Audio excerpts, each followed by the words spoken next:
What is going on, guys? We are here to give a special breakdown of UFC 235 because it is an absolute stacked card. Going to do some preview of the fights, give some picks. It's just me on the mic because I'm the fight guy in the Trophy Kids group. Make sure to be subscribing. We got some really great content we've been producing recently, so go check it out. But let's get right back to the UFC 235 because this is one of the most exciting cards ever put together. I mean, love him, hate him, indifferent to him. Dana White knows how to put together a card. He knows how to pick good matchups. He has painted his masterpiece with this. This is probably the greatest card in UFC history. I mean, we are getting good fights right off the bat, all the way through the card with 2 championship fights to finish it out. So if you're somebody who maybe is a casual fan or somebody who wants to get into mixed martial arts or the UFC, but you don't really want to spend money on a pay-per-view fight because you're not sure if it's a good one to buy, you don't want to be, you're just not really sure what to do, this is the one to buy. This, I'm telling you right now, on paper is the best card that has ever been put together. And you're not going to want to miss this one. So, do what I'm doing. Get a group of friends together. That's what I used to do back in the day when I was a little kid. Just, go over to somebody's basement, call up the cable company, throw a couple bucks in, split the fight. It's a great time. This is going to be the one you don't want to miss. It's going to be talked about for a long time to come. It is so good. And it kicks right off the bat with a great fight. Cody Garbrandt, speedster, rocks in his hands versus Pedro Munoz, a black belt jiu-jitsu, great Muay Thai fighter. This is a striker's delight fight. I mean, this is going to be great stand-up action. I like Cody in this fight. Cody has had 2 tough losses against TJ Dillashaw, his arch rival. The first fight was a really great fight. If you didn't see it, go YouTube it. You can thank me later. The second fight wasn't as great, especially for Cody, who's on the losing end. He needs to get back on track. He has tons of talent, is a real speedster guy, got insane fast twitch muscles, got power in his fists, but he's got a tough opponent here. Pedro's no joke. Like I said, he's got a black belt in jiu-jitsu. He's a great Muay Thai fighter. He's been landing some heavy kicks recently. So that's something that Cody's got to look out for. I expect this fight to be close. I expect Cody to keep the distance close. Pedro isn't necessarily afraid to step into the fire, but that's a dangerous game to play with Cody because he is so accurate. He is so quick. I mean, he is on top of you in a moment. But I like Cody here. I like him to get back on track, to get his career back on track, to start building that resume back up, to get another title fight at the bantamweight. And then right after that, we got a great women's fight in the strawweight division between Torres and a woman last name Zhang. So this is an interesting fight. Torres has been skidding a little bit. She's had 3 tough losses. She's looking to try to get her career back on path. But I do think Zhang's going to make her debut appearance in front of, not her debut appearance, let me back that up. She is going to make a splash here. This is the fight, I think. She's a dark horse in this fight, an underdog here. In preparation for this, I went and looked up some of her stuff, watched a couple of her fights. I mean, she's got great striking ability. She is not afraid to step into the fire. She is tough. Both these women are incredibly tough fighters. Torres has got a lot of good skills, but I do think Zhang pulls it out, pulls on the upset, really kind of gets her name out there in a big way. I think this is going to be a big fight for her. Then we move on to the most exciting fight of the night. Maybe not the most exciting fight, but the fight that I'm most excited about. Lawler versus Ben Askren.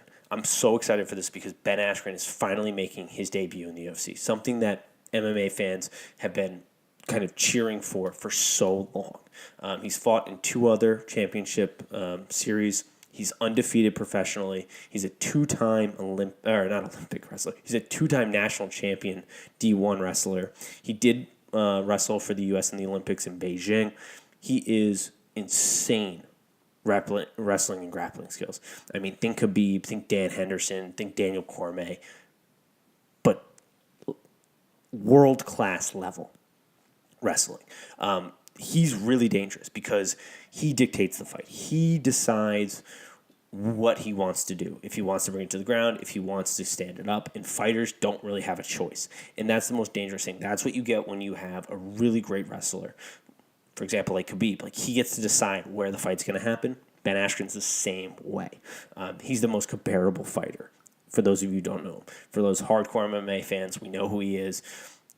This is a big time fight, and Robbie Lawler is not somebody just to sleep over. He is an absolute mauler.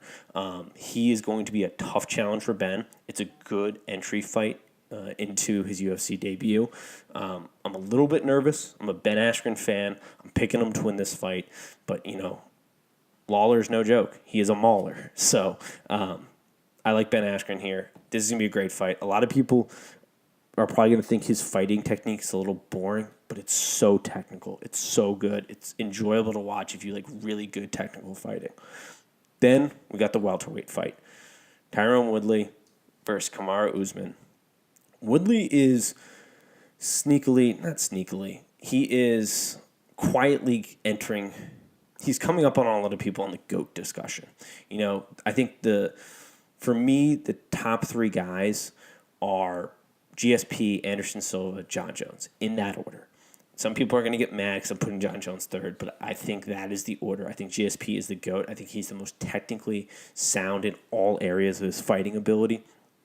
I think Anderson Silva in his prime was just prime time watch. So good. And Jon Jones is one of the most gifted fighters we've ever seen. And Woodley he's coming up real close into that GOAT discussion. If he wins this fight, he definitely is in that discussion. He is so well-rounded. He's got great wrestling, insane power in the fists.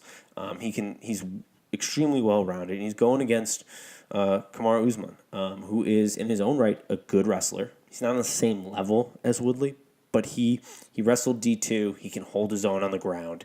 He has got real good speed. I mean, really good quick twitch muscles. A lot of power he generates in those fists. I mean, he can murk you real quick. If you're not paying attention, lights out. So this is by no means an easy fight for Woodley, but I do think Woodley is he's just another level. He is on another level than the rest of the welterweight division, I think.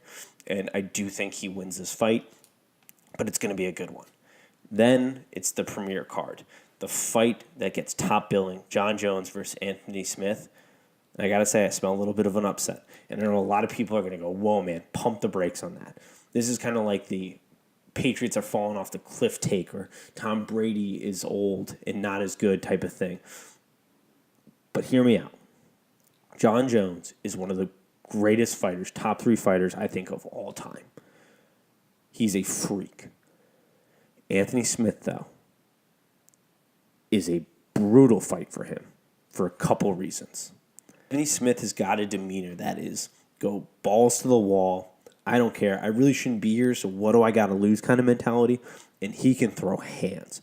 I mean, this guy, he has moved up to light heavyweight where he looks phenomenally good. He looks much better at light heavyweight. He isn't trying to cut as much weight, depriving himself of water, just not looking as great in the cage. He's got a lot bigger command of it. He is a striker, too. I mean, he drops some heavy hands. And he can catch Jon Jones, I think. And if he catches him, it's a lot of power. He is very aggressive. He is foot forward, into the fire, throw me in there. And I like that. I like that mentality.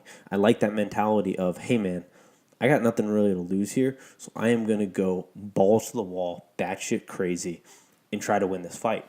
And that's what you need to try to upset Jon Jones. You can catch Jon Jones here. He's got some holes in his game.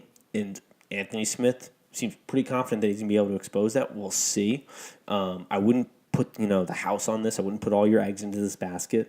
But, if you're, betting the fights, maybe think about putting a little on Anthony Smith. I think he's got a chance to really upset Jon Jones. I'm going to pick him. And it's going to be a great fight. I mean, we are in for a treat, guys. So make sure you buy the fight. Get a group together. It's going to be awesome time. Awesome fight. I'm super excited for it. Make sure you subscribe to the Trophy Kids pod. I told you this was just going to be a quick little breakdown. We got some great material coming out there. Enjoy the fights, guys. Peace.